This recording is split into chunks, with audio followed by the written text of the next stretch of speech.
Start करते हैं। Last class में हम इनपुट टैक्स क्रेडिट के बारे में बात कर रहे थे। सेक्शन 16 हमने स्टार्ट किया था। सेक्शन 16 में हमने कुछ कंडीशंस के बारे में बात की। सेक्शन 16 हमें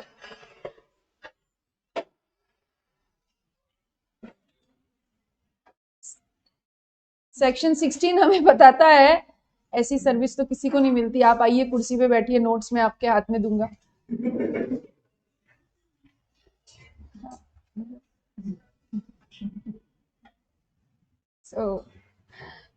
राजकुमार को भी नहीं, राज को भी नहीं मिलती ऐसी सर्विस तो। अभिनव, आप वहां पे, आपको लग रहा है आप ठीक हो या आपको जगह चेंज करनी है? ठीक है, तो आप अपनी खुशी मीत के कान में क्लास के बाद में बताना। अभी आप शांति से बैठे रहें। सेक्शन 16 हमने बात की थी। इनपुट टैक्स क्रेडिट अगर आपको लेनी है तो वो व्यक्ति कौन होना चाहिए? It must be a registered person, मतलब टैक्सेबल पर्सन होना चाहिए। और whatever inward supply you are making that must be used और intended to be used in course और फर्दरेंस ऑफ बिजनेस। 16(2) की कुछ कंडीशंस भी हमको फॉलो करनी पड़ेगी, लेकिन इसके बाद और कि जब भी कोई व्यक्ति आईटीसी लेना चाहता है तो उसके लिए शर्त यह है कि वो सेक्शन 49 के प्रिस्क्राइब मैनर में ले। और 49 का प्रिस्क्राइब मैनर क्या है? आईटीसी लेने के लिए आपको प्रॉपर रिटर्न दाखिल करना पड़ेगा। कौन सा रिटर्न दाखिल करना पड़ेगा? इनवर्ड सप्लाई का रिटर्न दाखिल करना पड़ेगा। और इनवर्ड सप्लाई का रिटर्न अभी कौन सा है? GSTR 3B। ठीक है, जीएसटीआर 3B दो पर्पस सॉल्व करता है। इनवर्ड सप्लाई के बारे में इंफॉर्मेशन देता है और समरी, जितना आपको नेट लायबिलिटी पे ऑफ करना है। जब तक आप ये रिटर्न नहीं भरोगे तब तक आप इनपुट टैक्स क्रेडिट नहीं ले सकते। इस बात के बारे में थोड़ी सी और चर्चा, और वो दैट इज, कल हमने बात की थी जीएसटीआर 1 और जीएसटीआर 3B भरना पड़ता है return. GSTR 1 is return for outward supply, GSTR 3B is a return for the inward supply through which we can take the input tax credit, and the summary return by which we can pay the net liability. If it is payable, then the net liability, and if it is not payable, we can carry forward the input tax credit, right? अब हम बात करेंगे कि जैसे ही कोई व्यक्ति, क्योंकि बात ही हम टैक्सेबल पर्सन के बारे में कर रहे हैं, तो टैक्सेबल पर्सन कौन? जिसके पास जीएसटीआईएन है ना। जीएसटीआईएन हुआ तो वो कौन बना? टैक्सेबल पर्सन बना। जैसे ही आप टैक्सेबल पर्सन बने, आपकी डिपार्टमेंट से जान पहचान हो गई। ठीक है, और जान पहचान होते ही आपको क्या मिल गया? एक लॉगिन आईडी और पासवर्ड मिल गया। क्या करेंगे इस लॉगिन आईडी पासवर्ड से? इस लॉगिन आईडी पासवर्ड के थ्रू आप gst.gov.in, ठीक है, www.gst.gov.in, इस पोर्टल के ऊपर आप क्या कर सकते हो? इस पोर्टल के ऊपर आप कर सकते हो लॉगिन। ठीक है, जैसे ही इस पोर्टल पे आप लॉगिन करोगे, इस पोर्टल पे लॉगिन करते ही आपको सबसे पहले इस तरीके से एक फर्स्ट बार दिखेगी, है ना, टैब बार दिखेगी, और उसमें ना बहुत सारे आइकन बने होंगे, और उसमें से एक आइकन होगा लेजर। ठीक है, जब भी आप जीएसटी पोर्टल पे लॉगिन करोगे, वहां पे 3 तरीके के लेजर होते हैं। 3 तरीके के कौन से लेजर? ई लायबिलिटी लेजर, ई क्रेडिट लेजर, और तीसरा होता है ई कैश लेजर। ठीक है, ई लायबिलिटी लेजर, ई कैश लेजर, ई क्रेडिट लेजर, ये 3 तरीके के लेजर होते हैं। ई स्टैंड्स फॉर इलेक्ट्रॉनिक, क्योंकि जीएसटी लॉ में हर जो कंप्लायंस आपको करनी है ये इस पोर्टल के थ्रू करनी है, यानी कोई ऑफलाइन कंप्लायंस नहीं है, कोई पेपर वर्क नहीं है। अगर आपको रिटर्न भरने हैं, रजिस्ट्रेशन कराना है, everything is through GST portal. तो ई लायबिलिटी लेजर नाम से क्या पता लगता है? लायबिलिटी। ठीक है, यानी इस लेजर में टैक्सेबल पर्सन की क्या दिखेगी? लायबिलिटी। किसी भी टैक्सेबल पर्सन की लायबिलिटी कब होती है?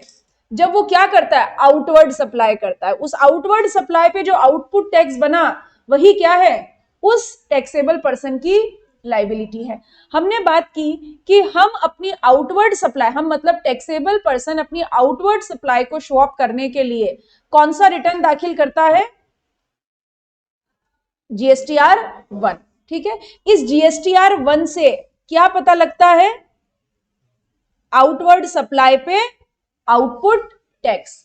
जैसे ही आप GSTR 1 भरते हो, कल मैंने बोला था मंथली, अभी हम मंथली की बात कर रहे हैं, जैसे ही आप मंथली GSTR 1 भरते हो, देवांश इधर देखो, इधर सुनो, है ना, हाँ, नहीं तो फूल पत्ती हो जाएगी सब, कागज कागज पे गार्डन बन जाएगा।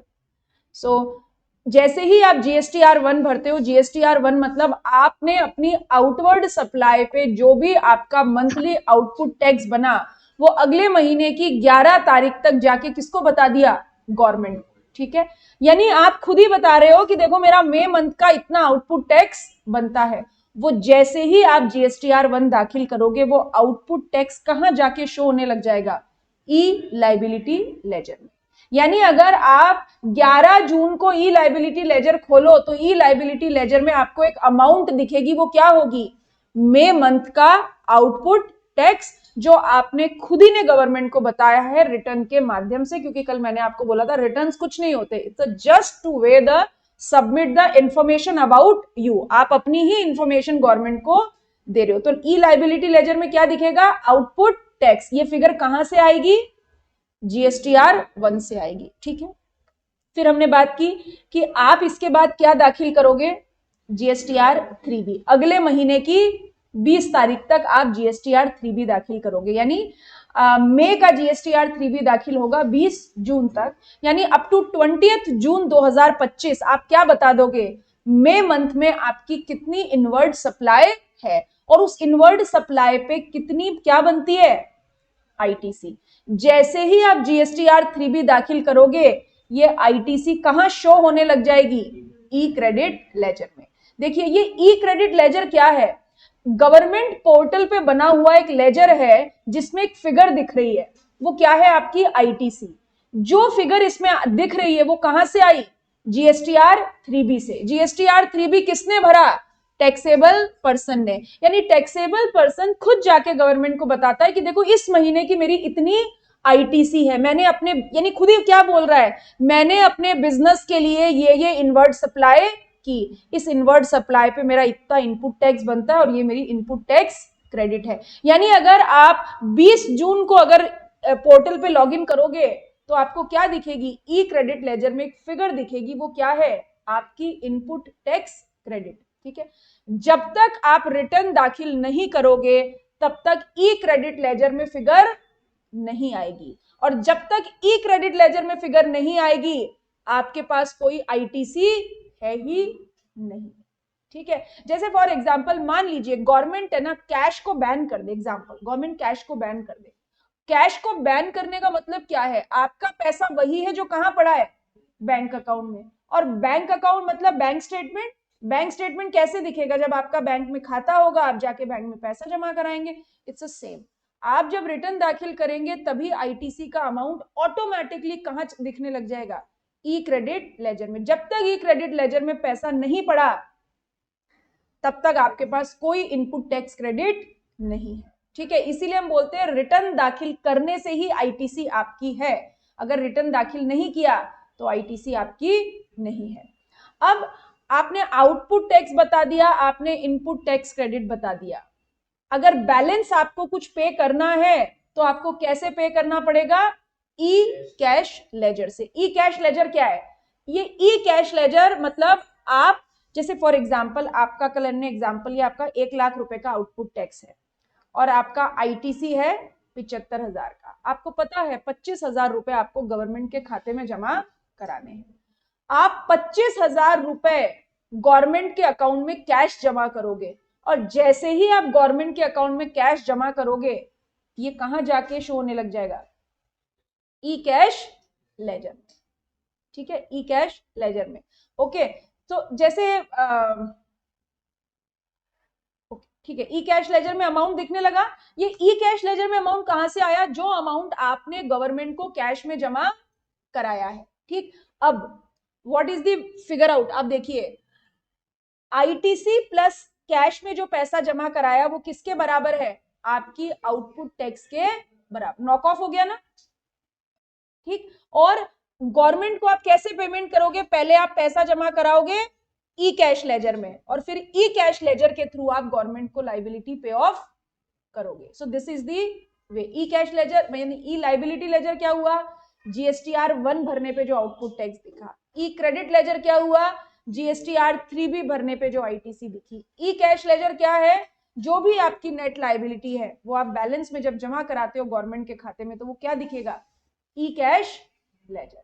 ठीक है, यानी आईटीसी और ई कैश लेजर का टोटल हमेशा किससे मिलेगा, आपके आउटपुट टैक्स से, या उल्टा और क्या हो सकता है। दूसरा, मान लेते हैं आपकी 75,000 आपका आउटपुट टैक्स है और 1 लाख रुपए की आपकी आईटीसी है, तो क्या ई कैश लेजर में कुछ दिखेगा, नहीं, कुछ भी नहीं दिखेगा। आपको कैश में कुछ जमा नहीं कराना, आपकी लाइबिलिटी पे ऑफ हो जाएगी और अगले महीने आपके ई क्रेडिट लेजर में कितना बैलेंस दिखेगा, 25,000। जो बैलेंस बच गया वो ई क्रेडिट लेजर में कैरी फॉरवर्ड हो जाएगा। ठीक है, इस बात को समझने में कोई कंफ्यूजन है तो आप बोलिए, कोई डाउट है क्या, इसको बनाओ वैसा।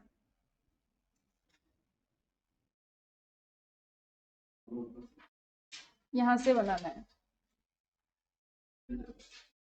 GSTIN taxable person, login ID, password gst.gov.in।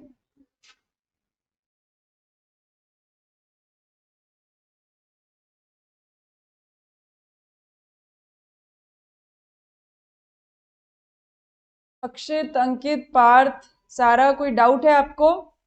नहीं मैम, क्लियर है। Okay, no ma'am.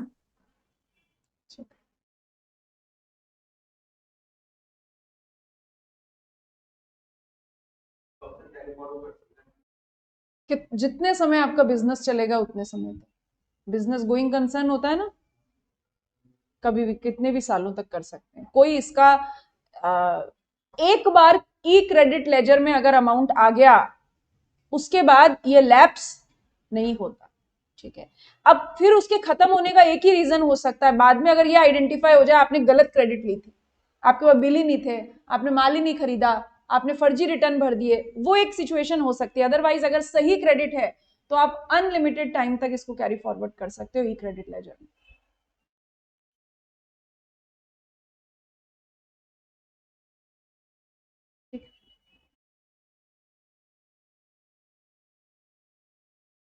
और आपके जीएसटी पोर्टल में जितना अमाउंट ई क्रेडिट लेजर में पड़ा है, it must be matched.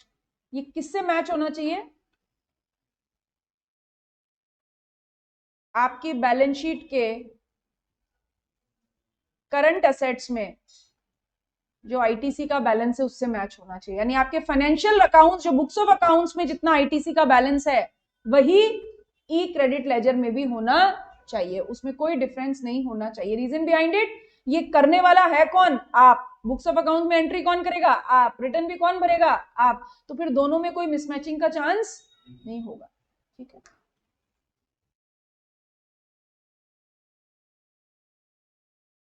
Noted.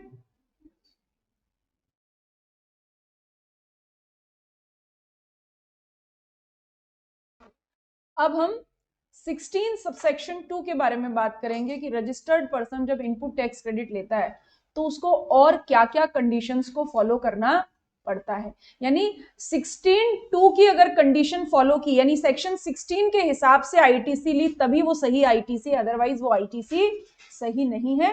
और रॉन्गफुल आईटीसी लेना इज अ क्राइम, गलत आईटीसी लेना जीएसटी लॉ में क्राइम है। ओके, सबसे पहले बात कर लेते हैं पहली कंडीशन। देखिए, आप आईटीसी किस पर लेंगे, आप आईटीसी लेंगे इनवर्ट सप्लाई पे। इनवर्ट सप्लाई पे जो इनपुट टैक्स है उसी की तो आईटीसी मिलेगी। ये इनवर्ट सप्लाई आप क्यों करेंगे, आपके बिजनेस पर्पस के लिए। आपका मतलब कौन, टैक्सेबल पर्सन। ठीक है, मुझे बताइए Devansh, what is the proof कि आपने इनवर्ट सप्लाई की है। आपने इनवर्ट सप्लाई की है, कुछ बिजनेस के लिए खरीदा, इसका प्रूफ क्या है, आपके पास इनवॉइस होना चाहिए। तो सेक्शन 16(2) भी सबसे पहली कंडीशन क्या बोलती है कि अगर आप इनपुट टैक्स क्रेडिट लेना चाहते हैं तो you must possess the invoice of your inward supply. आप कैपिटल गुड्स खरीदें, आप इनपुट खरीदें, आप इनपुट सर्विस खरीदें, आपके पास क्या होना चाहिए? इनवॉइस होना चाहिए। ठीक है, तो पहली कंडीशन क्या है? possession of the tax invoice. What is the meaning of tax invoice? GST invoice आपके पास होना चाहिए। अगर इनवॉइस नहीं है तो कोई बात नहीं, आपके पास क्या हो? डेबिट नोट हो या कोई और अदर टैक्स पेइंग डॉक्यूमेंट हो सकता है। कोई भी तरीके का डॉक्यूमेंट हो सकता है, वो टैक्स इनवॉइस हो सकता है, वो डेबिट नोट हो सकता है, या वो अदर टैक्स पेइंग डॉक्यूमेंट हो सकता है। ठीक है, ये टैक्स इनवॉइस किसके पास होना चाहिए? जो व्यक्ति माल खरीद रहा है। ये मैंने आपको बोला था आईटीसी वाला पूरा चैप्टर हम किसके पर्सपेक्टिव से पढ़ रहे हैं? टैक्सेबल पर्सन जो इनवर्ड सप्लाई कर रहा है। टैक्सेबल, ये सब हम किसके बारे में कंडीशन पढ़ रहे हैं? खरीदने के बारे में, बेचने के लिए नहीं। जो जो आप खरीद रहे हैं वो इस तरीके से आप खरीदे। तो जब भी आप सामान खरीदेंगे, आप बिजनेस कर रहे हैं, आपके पास इनवॉइस, डेबिट नोट या और अदर टैक्स पेइंग डॉक्यूमेंट होना चाहिए। मान लीजिए बीइंग अ टैक्सेबल पर्सन, मैं डीसीसी के लिए कुछ सामान खरीद रही हूं इन कोर्स और फर्दरेंस ऑफ बिजनेस। ये टैक्स इनवॉइस मुझे कौन इशू करेगा? सप्लायर।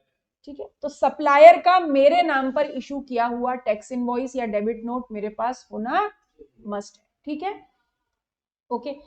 लॉ ये बोलता है कि आईटीसी अवेल करने के लिए, मतलब टेक्निकली कंडीशन क्या बोलती है? For availing the ITC you must have a tax paying document. ITC avail करने के लिए आपके पास एक टैक्स पेइंग डॉक्यूमेंट होना चाहिए। टैक्स पेइंग डॉक्यूमेंट मतलब इनवर्ड सप्लाई करने वाला टैक्स किसको पे करता है? सप्लायर को। तो सप्लायर के द्वारा इशू किया हुआ मुझे एक डॉक्यूमेंट होना चाहिए, वही टैक्स पेइंग डॉक्यूमेंट है ना। सप्लायर मुझे इनवॉइस इशू करके देगा, तभी तो मैं उस इनवॉइस पे जो जीएसटी है वो सप्लायर को पे करूंगी। ठीक है, तो क्या क्या मेरे पास हो सकता है? मेरे पास जीएसटी इनवॉइस हो सकता है, ये अंडर सेक्शन 31। कहां पढ़ा था हमने? 31 जीएसटी इनवॉइस जो सेक्शन 31 में इशू किया हुआ है। हाँ, very good, very good. Time of supply, हमने टाइम ऑफ सप्लाई वाले चैप्टर में पढ़ा था। इनवॉइस इशू करने की टाइम लिमिट 31 में दी हुई है। अगर गुड्स का मूवमेंट है तो रिमूवल की डेट, मूवमेंट नहीं है तो जिस दिन गुड्स अवेलेबल है वो जो इनवॉइस हमने इशू किया था वही आपका टैक्स इनवॉइस है। उसे टैक्स इनवॉइस कह दीजिए, उसे जीएसटी इनवॉइस कह दीजिए, एक ही बात है। ठीक, इसके अलावा दिस वन होल्ड कर दें, BDE होल्ड कर दें, इस पे आगे लिख दें होल्ड। आगे कुछ कुछ कंटेंट पढ़ेंगे उसमें ये आएगा, भी समझ में नहीं आएगी किस बारे में बात की गई है। ठीक है, यानी आपके पास या तो जीएसटी इनवॉइस होना चाहिए या क्या होना चाहिए? Debit note. Debit note supplier कब इशू करता है? एक सप्लायर है, उसे मेरे से 75,000 रुपए लेने थे, लेकिन उसने बिल कितने का बनाया? 50,000 का। तो बैलेंस रिसीव करने के लिए मुझसे क्या, मेरे को क्या इशू करेगा? Debit note. तो या तो जीएसटी इनवॉइस हो या डेबिट नोट हो। ठीक है, ये डेबिट नोट क्या होता है? एक तरीके से हम आम भाषा में बोल सकते हैं it is a supplementary invoice. होता है ना एग्जाम में, मेन कॉपी के साथ सप्लीमेंट्री कॉपी होती है, तो हमेशा इनवॉइस के साथ अगर डेबिट नोट इशू किया गया that is a supplementary invoice. Debit note की कोई इंडिपेंडेंट एग्जिस्टेंस नहीं होती है। डेबिट नोट हमेशा किससे रिलेट करेगा? मेन इनवॉइस से। सप्लायर ने अगर आपसे कम पैसा वसूल किया है तो बैलेंस वसूल करने के लिए आपसे क्या इशू कर सकता है? Debit note. ठीक है, इतनी बात समझ में आई? पहली कंडीशन, इसमें कोई कंफ्यूजन नहीं। दूसरी कंडीशन,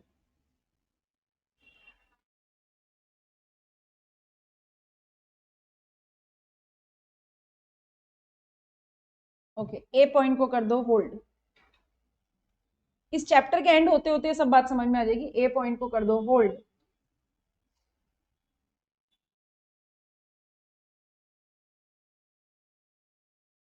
ठीक है, अब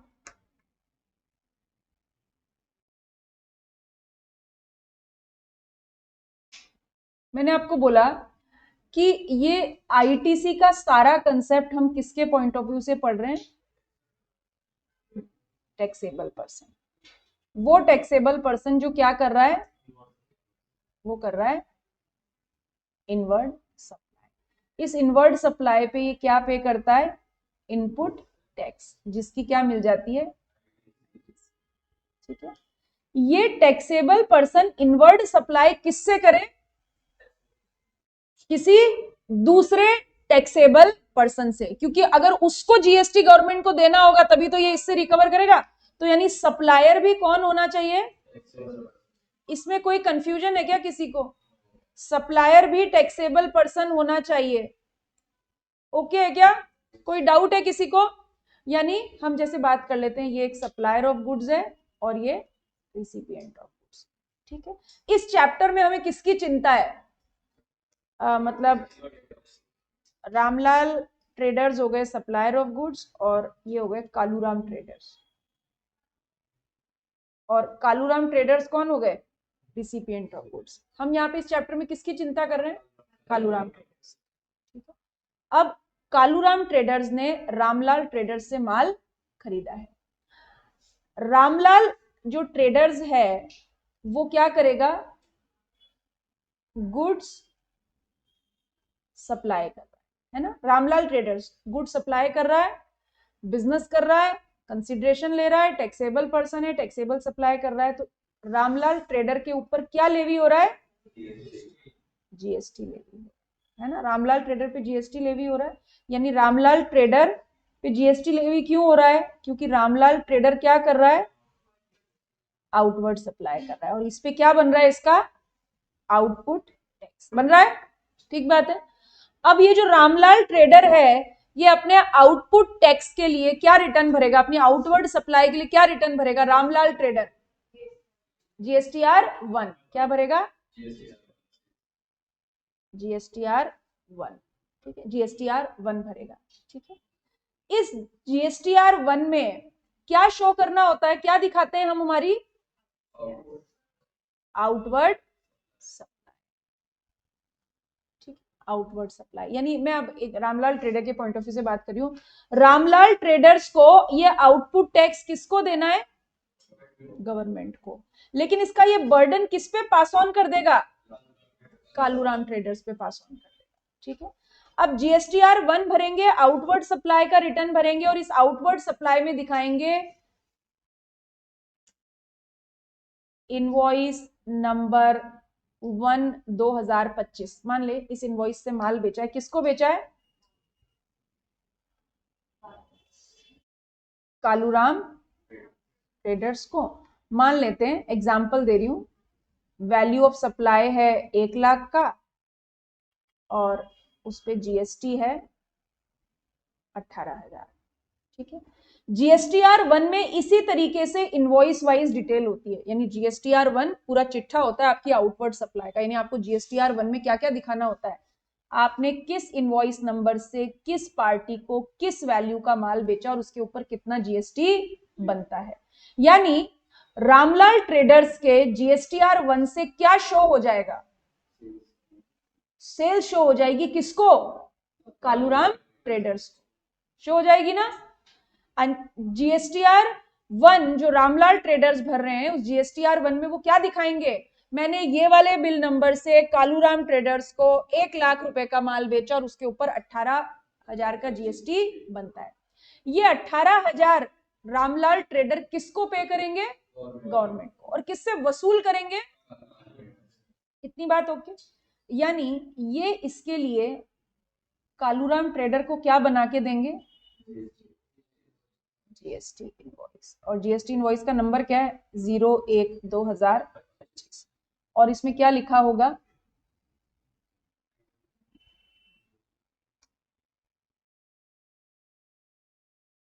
सप्लायर का खुद का नाम पता होगा या नहीं होगा, होता है ना, जब डीमार्ट से बिल खरीदते हैं तो ऊपर डीमार्ट की हेडिंग होती है, तो यानी सप्लायर में क्या लिखा होगा, Ramlal traders to Kaluram traders, ठीक है। और इसमें क्या लिखी होगी, गुड्स की वैल्यू 1 लाख और उस पे जीएसटी लिखा होगा। ये जीएसटी इनवॉइस किसके पास जाएगा, सप्लायर इनवॉइस किसको देगा, रिसिपिएंट को देगा, कालूराम ट्रेडर्स को देगा। इसमें किसी को कोई कंफ्यूजन है, कोई बात समझने में दिक्कत, कोई कंफ्यूजन नहीं। अब ये बिल किसके पास आ गया? कालूराम ट्रेडर्स के पास आ गया, ठीक है। यानी कालूराम ट्रेडर्स ने इस बिल के ऊपर कैसी सप्लाई करी, आउटवर्ड या inward? Inward supply. Inward supply के लिए इसे एक रिटर्न भरना पड़ेगा। कौन सा return? GSTR 3B। GSTR 3B में क्या दिखाएगा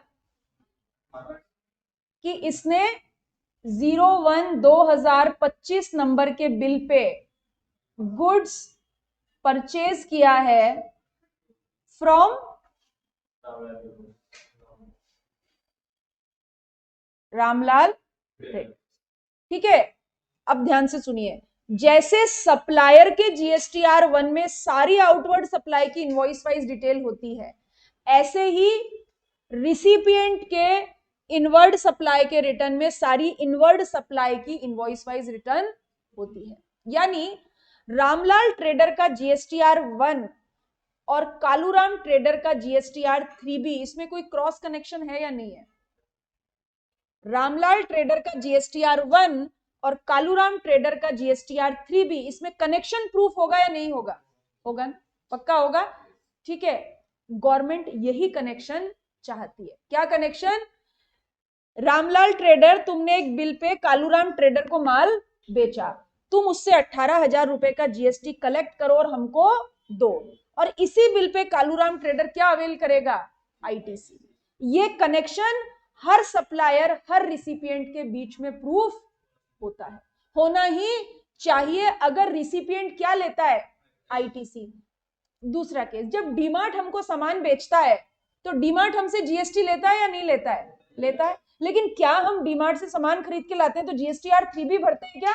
नहीं। यानी डीमार्ट और हमारे बीच में सप्लाई कैसी है? B2C, business to consumer. हम टैक्सेबल पर्सन नहीं है, इसलिए हम रिटर्न नहीं भरते, यानी वहां पे कनेक्शन प्रूफ नहीं होता क्योंकि हम आईटीसी नहीं लेते। लेकिन ये केस कैसा है? B2B, taxable person to taxable person. बेचने वाला सप्लाई कर रहा है, सरकार को जीएसटी दे रहा है, और खरीदने वाला उस बिल के ऊपर क्या ले रहा है? आईटीसी, ठीक है। अगर ये कनेक्शन, अब मान लीजिए ये तो एक कनेक्शन प्रूफ हो गया। अब है ना, कालूराम ट्रेडर ऐसे ही एंट्री किए जा रहे हैं अपने रिटर्न में। कालूराम ट्रेडर कौन सा रिटर्न भरेंगे? GSTR 3B। हमें एक बिल का कनेक्शन प्रूफ हुआ है 01/2025, ठीक है। ऐसे इन्होंने 02/2025, 03/2025, ऐसे बहुत सारे बिल की डिटेल लिख दी। सरकार क्या चाहती है? हर बिल का क्रॉस कनेक्शन प्रूफ होना चाहिए, क्योंकि अगर आप इनवर्ड सप्लाई पे आईटीसी ले रहे हो, इसका मतलब आपने सामान किससे खरीदा है? किसी टैक्सेबल पर्सन से। उस टैक्सेबल पर्सन ने उस बिल को कहां दिखाया होगा? जीएसटीआर 1 में, और उसी बिल को आप कहां दिखाओगे? ये मस्ट है, ये मस्ट है, ठीक है। अब हो क्या रहा था? ये कनेक्शन प्रूफ नहीं हो रहा था। ये कनेक्शन कैसे प्रूफ नहीं होता? सरकार ने तो ये सिस्टम बनाया, लेकिन हो क्या रहा था कि जो इनवर्ड सप्लाई करने वाला व्यक्ति है, जो रिसिपिएंट है, वो अपने जीएसटीआर 3B में सेल्फ रिटर्न है ना, कुछ कोई क्रॉस तो करता ही नहीं है, बिल नंबर और अमाउंट लिखे जा रहा था, लिखे जा रहा था, लिखे जा रहा था, और उसके पास क्या हो गई? फर्जी क्रेडिट इकट्ठी हो गई, और क्रेडिट ज्यादा लेते ही आप गवर्नमेंट को डायरेक्ट रेवेन्यू हिट दोगे। यानी कालूराम अगर फर्जी इनवॉइसेस के साथ जीएसटीआर 3B भर दे तो नुकसान किसका है? सरकार का, क्योंकि उसके पास आईटीसी हो जाएगी तो आउटपुट टैक्स कम देगा। गवर्नमेंट ने एक अमेंडमेंट लाया। गवर्नमेंट ने क्या अमेंडमेंट लाया कि भाई देखो, आईटीसी लेने वालों तुम ध्यान से सुनो, तुमको क्या फॉलो करना है? सेक्शन 16। और सेक्शन 16 क्या बोलता है? सेक्शन 16 ये बोलता है कि जब भी आप, ये कौन है? कालूराम ट्रेडर्स, ठीक है, और इसके उधर कौन है? रामलाल ट्रेडर्स। रामलाल ट्रेडर्स कौन है? Supplier of goods. Kaluram traders है रिसिपिएंट, ठीक है। सेक्शन 16 ने किसके कान में बोला? कालूराम ट्रेडर्स के कान में, ठीक है। सेक्शन 16 ने कालूराम ट्रेडर को समझाया, देखो कालूराम ट्रेडर, अगर तुम इनपुट टैक्स क्रेडिट लेना चाहते हो, ठीक है, तो उन्हीं इनवॉइसेस की इनपुट टैक्स क्रेडिट लोगे जो माल तुमने किससे खरीदा है? किसी टैक्सेबल पर्सन से। कालूराम ट्रेडर ने बोला हाँ मैंने तो टैक्सेबल पर्सन से ही माल खरीदा ना, मैं मना थोड़ी कर रहा हूं, मैंने तो टैक्सेबल पर्सन से ही माल खरीदा है। गवर्नमेंट कहती है नहीं, जब तक टैक्सेबल पर्सन ने जीएसटीआर 1 में वो दाखिल ना किया हो हम नहीं मानेंगे कि तुमने माल टैक्सेबल पर्सन से खरीदा है। यानी जिस इनवॉइसेस की डिटेल आप अपने जीएसटीआर 3B में दिखा रहे हो वो इनवॉइसेस की रिटर्न किसी जीएसटीआर 1 में होनी ही चाहिए। किसी रामलाल ट्रेडर, किसी सोहनलाल ट्रेडर इनवॉइस जीएसटीआर 1 जब भरा जाएगा तभी आपको जीएसटीआर 3B में क्रेडिट मिलेगी। ठीक है, अब जैसे मान लीजिए कालूराम ट्रेडर है, अभी कालूराम ट्रेडर ने क्या किया, केशव ट्रेडर से माल खरीदा, एक रामलाल ट्रेडर से खरीदा, एक रामलाल ट्रेडर ने तो जीएसटीआर 1 भर दी थी, लेकिन केशव ट्रेडर ख्यालों में खोए हुए थे, भूल गए जीएसटीआर 1 भरना। वैलेंटाइन डे के पास आ रहा था और ये भूल गए जीएसटीआर 1 भरना, भूल गए। ठीक है, अब जीएसटीआर 1 में इनवॉइस की डिटेल नहीं गई ना, पर क्या कालूराम ट्रेडर ने माल नहीं खरीदा? खरीदा है, बेचारे ने सही तरीके से खरीदा है, वो तो अपने जीएसटीआर 3B में दिखाएगा ना। गवर्नमेंट ने कहा नहीं दिखा सकते, we need a cross connection that is must. Kaluram trader ने रो रो के बोला मेरी क्या गलती, वो केशव वैलेंटाइन डे के पास भूल गया तो मेरी कोई गलती नहीं है, मैंने तो माल खरीदा है। गवर्नमेंट ने बोला लड़ाई लड़ाई माफ करो, गांधी जी को याद करो, सेक्शन 16 में कंडीशन बना देते हैं। क्या कंडीशन बना देते हैं? कंडीशन ये बना देते हैं कि आप जब भी आईटीसी लेना चाहते हो इस बात को इंश्योर करो कि सप्लायर, सप्लायर कौन? जिससे आप माल खरीद रहे हो, सप्लायर ने क्या भरा हो? जीएसटीआर 1। ठीक है, हमने बोला कैसे पता लगेगा कि सप्लायर ने जीएसटीआर 1 भरा या नहीं भरा? बोला जैसे ही सप्लायर जीएसटीआर 1 भरेगा सिस्टम में ऑटोमेटिकली एक रिपोर्ट जनरेट होगी, जीएसटीआर 2B। सप्लायर जैसे ही जीएसटीआर 1 भरेगा अपने आप एक रिपोर्ट जनरेट होगी, जीएसटीआर 2B। ये जीएसटीआर 2B किसको चली जाएगी ऑटोमेटिकली? रिसिपिएंट ऑफ गुड्स को। यानी रामलाल ट्रेडर ने जैसे ही जीएसटीआर 1 भरा, रामलाल ट्रेडर के जीएसटीआर बनते ही एक रिपोर्ट जनरेट होगी, जीएसटीआर 2B। वो किसके पास आएगी ऑटोमेटिकली? कालूराम ट्रेडर्स के पास, रिसिपिएंट के पास। अब कालूराम ट्रेडर को क्या करना है?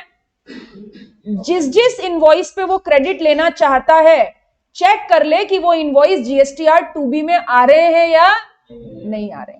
अगर जीएसटीआर 2B में वो इनवॉइस दिख रहा है तो आप क्रेडिट ले लो, अदरवाइज नहीं लो, क्योंकि जीएसटीआर 2B में इनवॉइस दिखने का मतलब क्या है?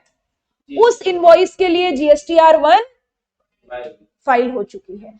तो यानी नाउ रिसिपिएंट जब भी किसी इनवॉइस को अपने जीएसटीआर 3B में दिखाएगा, यानी जिस भी इनवॉइसेस को वो क्रेडिट लेना चाहता है वो इनवॉइसेस की डिटेल किससे मैच करनी चाहिए?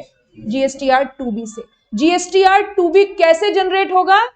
सप्लायर के जीएसटीआर 1 भरते ही जनरेट होगा। इसमें रिसिपिएंट को कुछ करना नहीं है, हमें कोई रिटर्न नहीं भरना है, हमें कुछ नहीं करना। जीएसटीआर 2B ऑटोमेटिकली आपके पास आएगा, बस आपको तो चेक करना है जीएसटीआर 2B में इनवॉइस है तो क्रेडिट लो, इनवॉइस नहीं है तो क्रेडिट मत लो। मतलब अगर केशव ट्रेडर्स की गलती है तो भी नुकसान किसको भुगतना पड़ेगा? कालूराम ट्रेडर को। उसको आईटीसी नहीं मिलेगी। फिर क्या हमने खो दी वो आईटीसी? नहीं, वैलेंटाइन डे तो एक ही महीना चलेगा, अगले महीने तो रियलिटी में आना पड़ेगा ना। फिर इनको याद आ गया कि मैंने जीएसटीआर 1 नहीं भरा था, अगले महीने भरेंगे, अगले महीने में वो इनवॉइस दाखिल कर देंगे, अगले महीने में वो जीएसटीआर 2B में आ जाएगा, तब ले लो क्रेडिट। ठीक है, मींस अब इसको पढ़ते हैं और फिर आप देखना इसमें कुछ वापस लैंग्वेज में कुछ कंफ्यूजन होता है तो।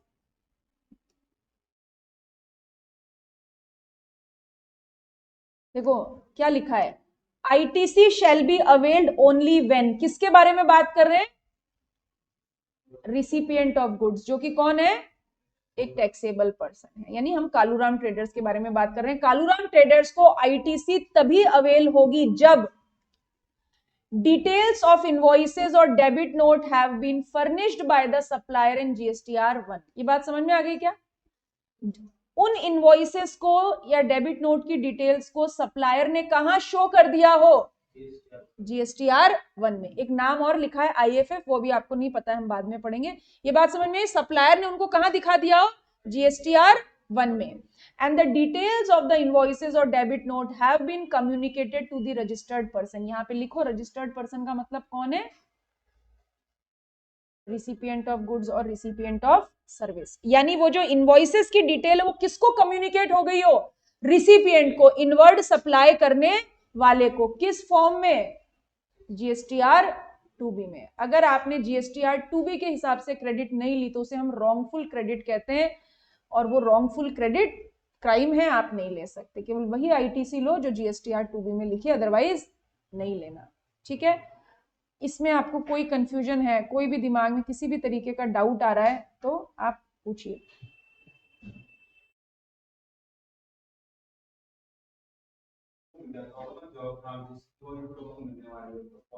क्या जो, हाँ ये जीएसटीआर 2B आ जाता है। अगर आप टैक्सेबल पर्सन हो, रिसिपिएंट हो, इनवर्ड सप्लाई कर रहे हो, तो आपके पास सिस्टम जीएसटी पोर्टल ऑटोमेटिकली एक रिपोर्ट जनरेट करके देगा जिसे कहेंगे जीएसटीआर 2B। यानी हर मंथ में जब भी आप, जैसे मई चल रहा है, ठीक है, मान ले कालूराम ट्रेडर्स की बात करते हैं, मई महीने के लिए वो जीएसटीआर 3B कब भरेंगे, 20 जून को। तो 20 जून को जीएसटीआर 3B भरने से पहले पोर्टल पे जाके कौन सी रिपोर्ट देखें, जीएसटीआर 2B। आपने तो माल खरीद लिया, लेकिन आपने जो माल खरीदा वो इनवॉइसेस अगर जीएसटीआर 2B में शो हो रहे हैं तभी उन इनवॉइसेस पे क्रेडिट लो। अगर कोई पर्टिकुलर इनवॉइस जीएसटीआर 2B में नहीं आ रहा है तो उसको अपने इनवर्ड सप्लाई के रिटर्न में दाखिल ना करो।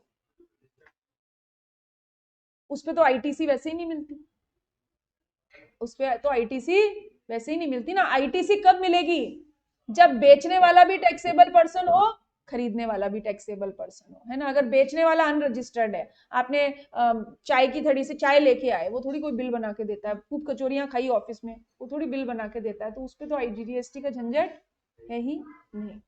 ठीक है,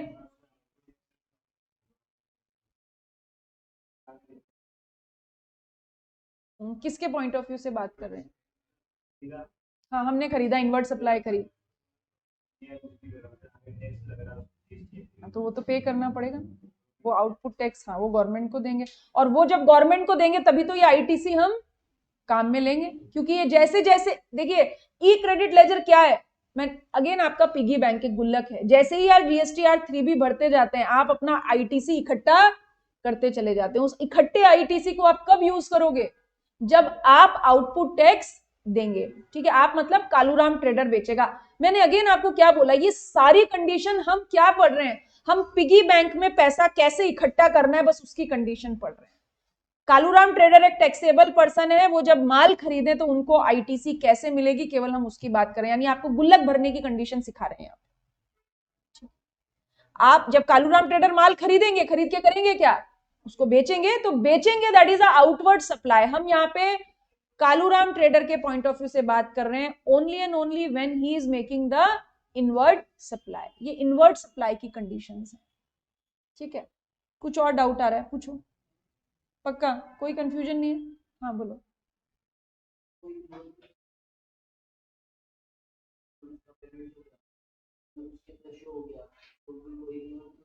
किस चीज को इग्नोर,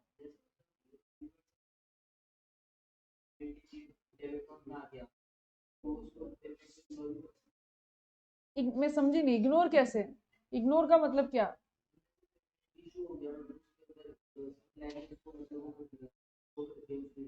तो वो आईटीसी ना ले, हाँ नहीं छोड़ सकते, उसकी मर्जी, कॉस्ट में ऐड हो जाएगा। आप आईटीसी मतलब कॉस्ट में ऐड हो जाएगा। कुछ और पूछना है, अभी तो 2 बजे तक है ना आपकी क्लास, 4 मिनट और है, 2:10 तक है, अभी तो बहुत सारा टाइम है। चलो इसको पढ़ो, उसमें कोई डाउट है क्या।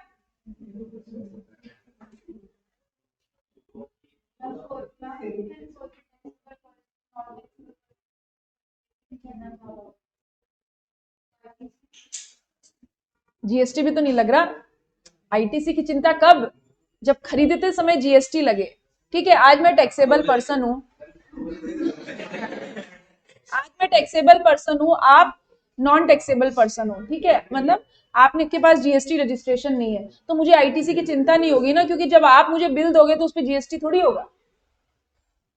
आईटीसी कब, जब मेरे द्वारा खरीदी गई चीजों पे जीएसटी लगे। जब मैं आपसे सामान खरीदूंगी तो उस पर जीएसटी नहीं लग रहा ना, तो आईटीसी थोड़ी लेनी है मुझे। नहीं समझ में आया। देखो एक मिनट पहले मैं इनके बात का जवाब दूं। जैसे मान लो ये रामलाल ट्रेडर्स हैं, ठीक है, और इनके पास GSTIN नहीं है। इनके पास GSTIN नहीं है मीन्स ही इज नॉट ये टैक्सेबल पर्सन नहीं है, ठीक। और ये है कालूराम ट्रेडर्स, और कालूराम ट्रेडर्स कौन है? ये कौन है? ठीक है, ये टैक्सेबल पर्सन है। अब Kaluram trader Ramlal trader Kaluram trader को क्या बेचते हैं? रॉ मटेरियल, ठीक, सेम 1 लाख का रॉ मटेरियल बेचते हैं, ठीक। ये रामलाल ट्रेडर के लिए कैसी सप्लाई है? आउटवर्ड सप्लाई है। क्या इस आउटवर्ड सप्लाई पे आउटपुट टैक्स बनेगा? बनेगा। इसकी बात करो, बस इसकी बात करो, इसकी बात करो। रामलाल ट्रेडर माल बेच रहा है, बस रामलाल ट्रेडर के बारे में सोचो। रामलाल ट्रेडर जो रॉ मटेरियल बेच रहा है, क्या रामलाल ट्रेडर के ऊपर GST लेवी होगा या नहीं होगा? बस क्यों नहीं होगा?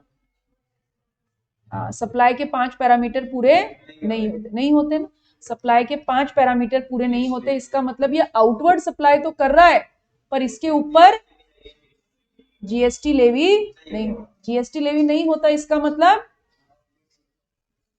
इसके ऊपर कोई आउटपुट टैक्स नहीं बनता, ठीक है। अब ये इसको माल बेचेगा तो इनवॉइस में क्या लिखेगा? जब अब रामलाल ट्रेडर कालूराम ट्रेडर को माल बेच रहा है तो अनीशा इनवॉइस में क्या चार्ज करेगा? 1 लाख ही, है ना, क्योंकि GST लगता तो अपने कस्टमर से लेता, GST तो लग ही नहीं रहा, अपने कस्टमर से नहीं लेगा ना, केवल 1 लाख रुपए चार्ज करेगा। अब ये GST इनवॉइस जाता है कालूराम ट्रेडर्स के पास। कालूराम ट्रेडर के लिए क्या है? ये इनवर्ट सप्लाई। क्या इस इनवॉइस पे कोई ITC की चिंता है क्या? समझ में आई बात? ये होता है। तो अब ऐसा नहीं ना, मैं क्यों नॉन टैक्सेबल पर्सन से उनसे गुड्डी खरीदूंगी? मेरे को रेट कंपिटिटिव होनी चाहिए, ठीक है। अगर शुभम एक टैक्सेबल पर्सन है, यही रॉ मटेरियल मुझे 1,25,000 में दे रहे हैं और आप अगर 1 लाख में दे रहे हो तो मैं आपसे खरीदूंगी ना। GST लगता तो मुझे तो क्रेडिट मिल जाती, GST मेरे लिए कॉस्ट है ही नहीं, GST मेरे लिए कॉस्ट है ही नहीं, तो मुझे किस पे जाना है? कॉस्ट कंपिटिटिवनेस पे जाना है, ठीक है। और यही एक रीजन है कि आने वाले सालों में CMA की डिमांड बढ़ने वाली है, क्योंकि टैक्सेशन के पॉइंट ऑफ व्यू से तो कोई फर्क है ही नहीं ना। इंडस्ट्री किसके ऊपर काम करेगी अपनी सेल बढ़ाने के लिए? इंडस्ट्री प्रॉफिट मार्जिन नहीं बढ़ा सकती, प्रॉफिट मार्जिन बढ़ाएगी तो आप मार्केट में आउट हो जाएंगे। किसके ऊपर काम करेगी? कॉस्ट कम करने के ऊपर। अगर कॉस्ट कम होगी तो अपने आप मार्जिन बढ़ेगा, क्योंकि टैक्सेस तो अभी 1 नेशन 1 टैक्स है ना, टैक्स में कोई फर्क नहीं है। प्रॉफिट मार्जिन आप अंधाधुंध किसी से वसूल नहीं कर सकते, तो किसके ऊपर काम करना है? कॉस्ट, तो है ना। This is one more thing. और ये रीजन है कि हमें ज्यादा सोचना नहीं होता कि हम टैक्सेबल से खरीदें या नॉन टैक्सेबल से खरीदें, ठीक है। 2 बजे तक ही थी क्लास? मेरा फोन का है, मेरे को शेड्यूल कहाँ दिख?